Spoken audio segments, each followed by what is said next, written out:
Good morning to you. Thanks for reaching out to us, or thanks for being here and agreeing to have this conversation.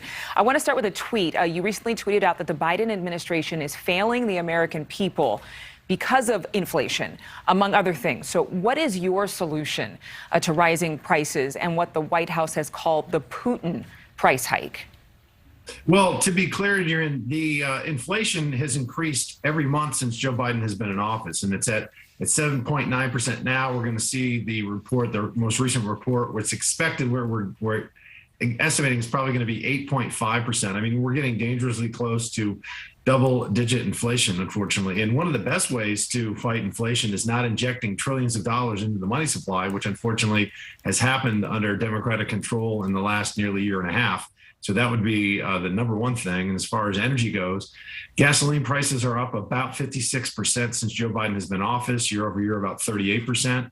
And we need to unleash the American energy sector to increase production and be a partner with them, really, to increase production instead of relying on foreign sources. Like, we don't want to rely on Vladimir Putin, obviously, but we don't also want to rely on little Putins like Venezuela and Iran and Saudi Arabia. Well, let's talk about gas prices. I know there's this new summer blend of gasoline with ethanol made available, again, only in the summer months and only in certain parts of the country at particular gas stations. Is there anything that Republicans and Democrats are willing to agree on right now as an additional solution? I mean, you mentioned releasing big oil and having energy independence, but it doesn't seem like there's any bipartisan support or any pathway to that right now. Well, I would hope there would be, because, the fact of the matter is that we're going to need energy, and we need oil, and we need natural gas, and, to fuel our economy for now. And the best way to do that, again, is not to rely on foreign sources, but to be as independent as possible.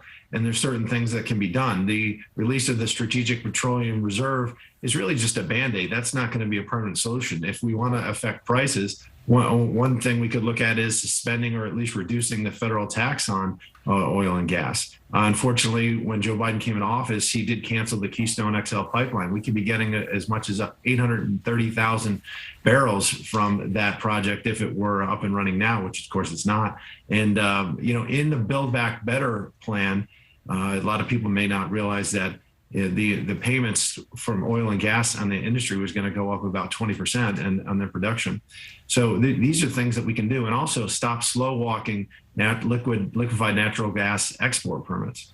I have one more question for you. In recent days, you've actually said that the U.S. should receive more Ukrainian refugees, which I'm sure most Americans would entirely agree with as compassionate and noble. But considering where we are fiscally, how many refugees and how much more to the price tag that we've already sent out in terms of support, humanitarian aid, as well as weapons, how much more can America afford to help Ukraine?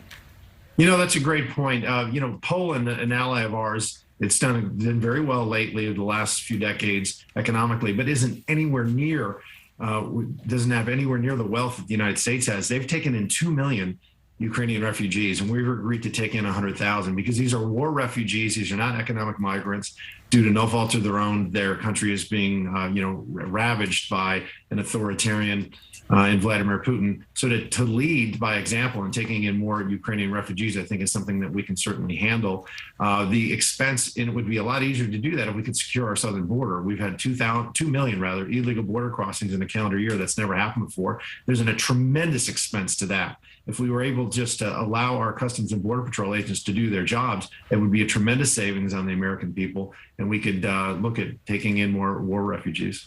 Congressman Pat Fallon, thank you for being here on Morning in America. Thank you all. God bless. Thank you so much for watching. Make sure to click on the red subscribe button below so you can get more of NewsNation's fact-driven, unbiased coverage.